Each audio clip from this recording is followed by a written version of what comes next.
Hello? My brother said, "You don't belong in our family."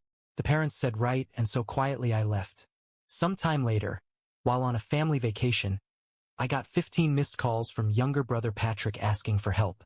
"You have no place in our family," he said, crossing his arms over his chest with that smug twist on the face that by then I would know all too well. He said it in such a sugary sweet tone that for 1 second, I really believed he was trying to help me out. But then Mom, who sat at the kitchen table sipping her tea, added, "She's right." My dad didn't even look up from his phone, grumbling, "Yeah, maybe it's better this way." I stood there for a moment, just looking at the three of them, trying to tell if this had all been arranged beforehand. I could practically hear the rehearsals in my brother's room. Him talking them into it, the way he always did. Convincing, charming, scheming. All my life, I'd been the one person who didn't buy his act, and maybe that's why he hated me so much. I didn't leave because it was funny, but it was so preposterous. I said, grabbing my jacket off the back of the chair, "Guess I'll save you the trouble." And I walked out. Nobody got in the way. My brother grinned, pleased with himself, and Mom returned her eyes to her tea, like she didn't care. Dad didn't even look up. I closed the door behind me and took a deep breath. The thing is, it didn't hurt as they probably wanted it to. I wasn't like my brother, who lived for their approval, always basking in their praise and playing the golden child. I had learned long ago that I wasn't their favorite. They tolerated me, sure, but love and support had always been reserved for him. And honestly, I didn't mind that either. I had my own friends, my own life, my own sense of myself. Still, it was a slight sting, not them letting me go, but how easy they made it seem. No hesitation, no second thoughts. No, wait. Let's talk about this. Just silence.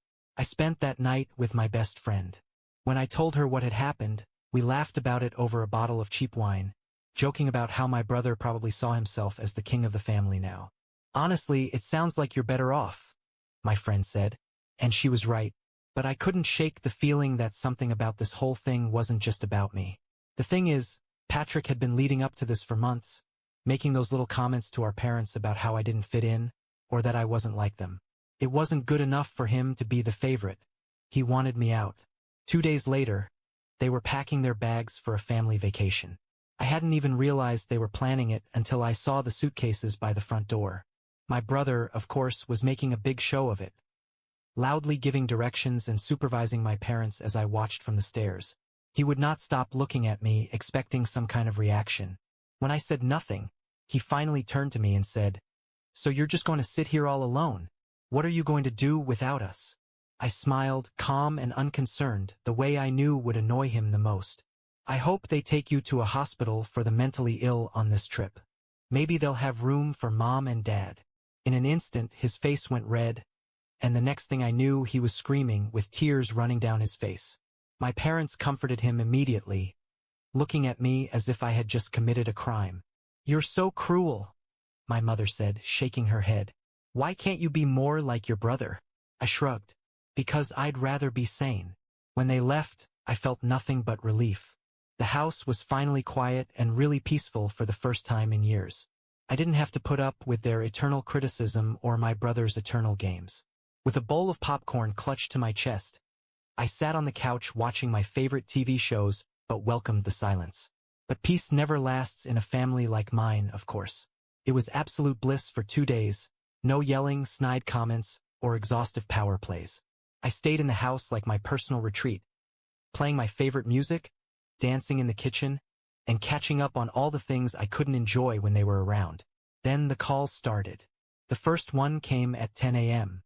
I was making pancakes. My phone was on the counter, buzzing every so often. It was my brother Patrick. I simply rolled my eyes and silenced it. Whatever kind of drama he had gotten himself into, I just didn't want to hear. The second came 5 minutes later, and then the third. By the time I was finished eating, 7 calls. I stared at my ringing phone, weighing the pros and cons of blocking his number. Yet a part of me was curious. What could be so urgent that he couldn't just text? The 8th call was when I answered it, mainly to tell him to leave me alone. "What?" I asked, a thick layer of annoyance in my voice. Where he shrieked, "I have been calling you for hours, and why didn't you pick up?" "Because I don't care." I said flatly. What do you want? We're in trouble, he said, his voice shaking. I need your help. Define trouble, I said, leaning back against the counter. He hesitated, which was never a good sign. My brother never hesitated unless he was about to lie. We, got robbed, he said. I raised an eyebrow. You got robbed on your perfect little family vacation? Yes, he growled. Some guy stole all of our money. Mom and Dad are freaking out. And we're stuck here with no money. I didn't know who else to call. Now I was curious. Why not call Margaret? I asked, referring to his wife. His silence told me all I needed to know. Oh, I said, a grin spreading across my face. You didn't tell him, did you? What happened? Did the guy steal more than your money? Shut up, he hissed. This isn't funny. I laughed. Oh, it's hilarious. Let me guess. You went somewhere you shouldn't have and now you're too embarrassed to admit it. Am I close? There was silence again, and then he said, Are you going to help us or not? I thought about it for a moment. On the one hand, this was exactly the kind of mess he deserved. On the other hand, there was something deeply satisfying about watching him squirm. Let me think about it, I said. Meanwhile, perhaps you can ask one of those locals that you like to hang around with to help. I'm sure they will be more than pleased to help. Oh, wait! He started yelling at me. And before I heard the rest, I hung up. My phone, for the next couple of hours, had been ringing with his and my parents' calls and texts. Please, we need your help. Send money before the end of the day. There were all variations on this message. I had 15 missed calls and a voicemail from my mother, where she tried to guilt me by saying, I thought you were better than this. We're your family. I couldn't stop laughing. Family? I muttered to myself. Didn't you just tell me I have no place in this family? I texted a simple reply to my brother. Sorry, but I'm just a roommate. Remember? Then I turned my phone off. 2 days into the endless calls, I woke up to one text from my brother. It wasn't a wall of emojis or some kind of threat, which is what I'd been bracing myself for. It was just, we're coming home. Thanks for nothing. I gazed at it for a moment, then shrugged and went about my day. Whatever mess they had gotten themselves into, it wasn't my problem. I didn't owe them anything, especially after what they had said to me. It wasn't until later that they finally returned, and before I could see them, I could hear them, the car doors slamming shut, my mom yelling loud as ever about luggage, and my dad murmuring something under his breath. Of course, my brother made the most dramatic entrance. He stamped into the house, red-faced and furious, his wife Margaret scurrying behind him as she struggled with suitcases.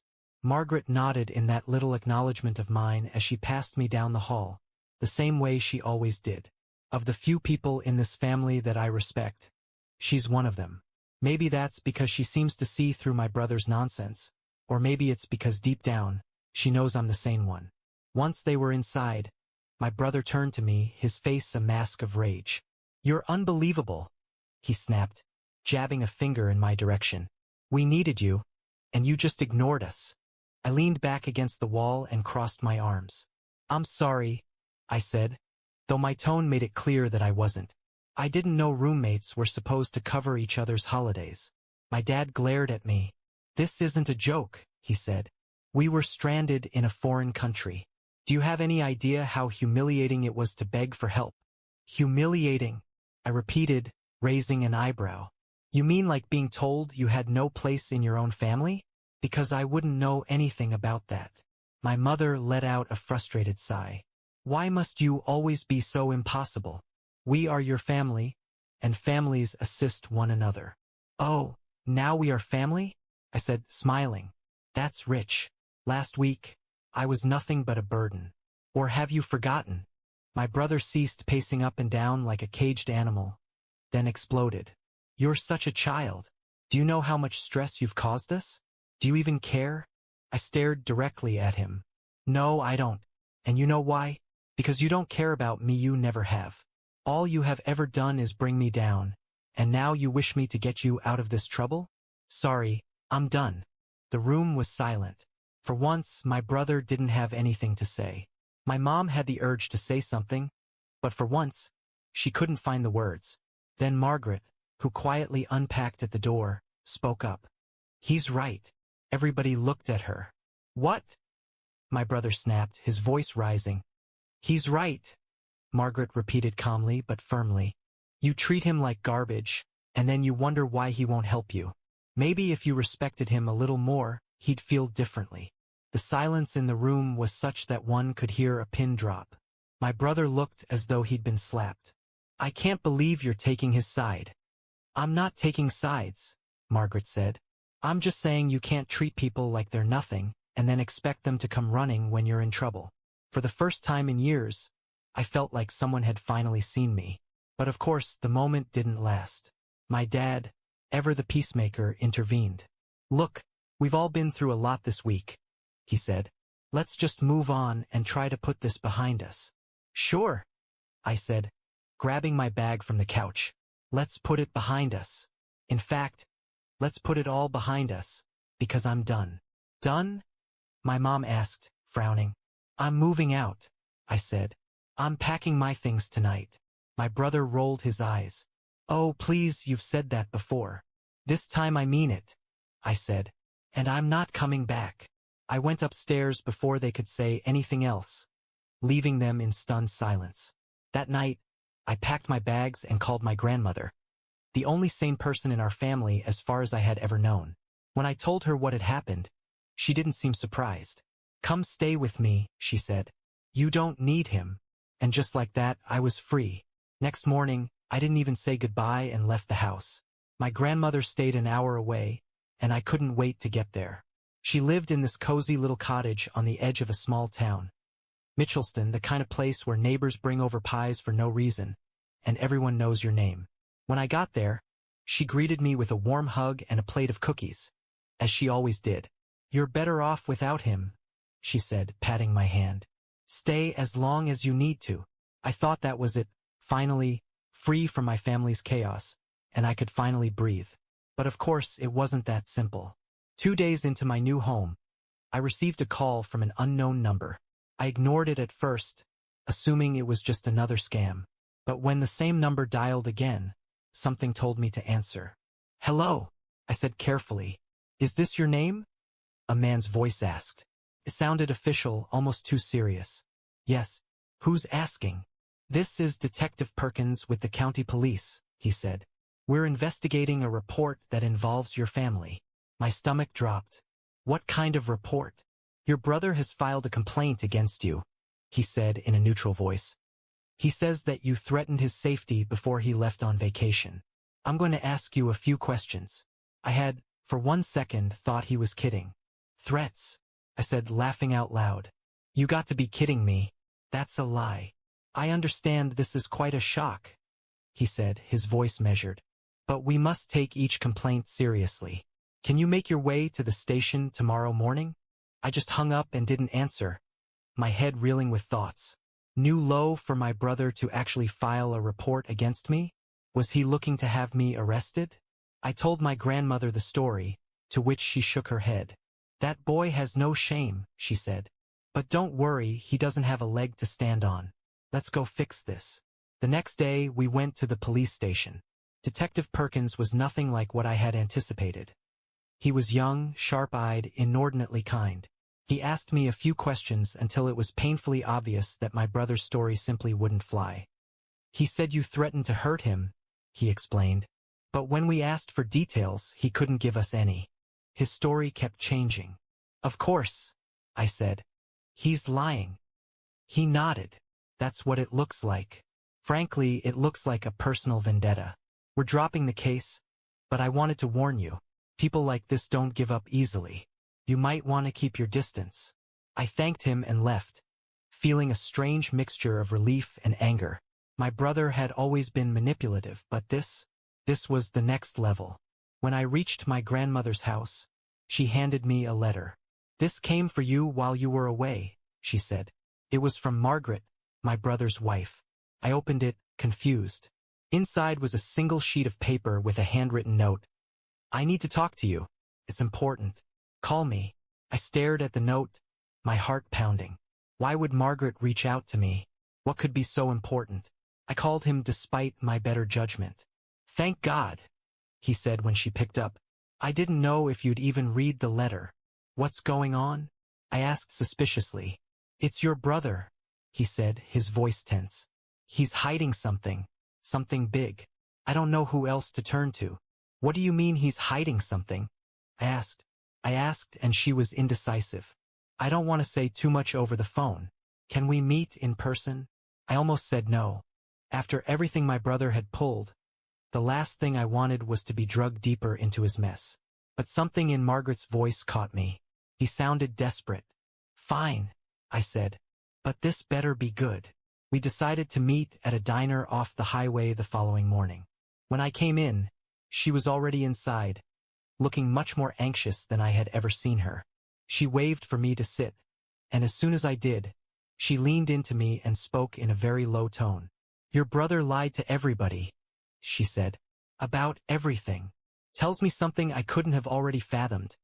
I said with a roll of my eyes. No, I mean everything, she said, her voice urgent. The robbery, it wasn't random. He planned it. I froze. What are you talking about? Bye bye.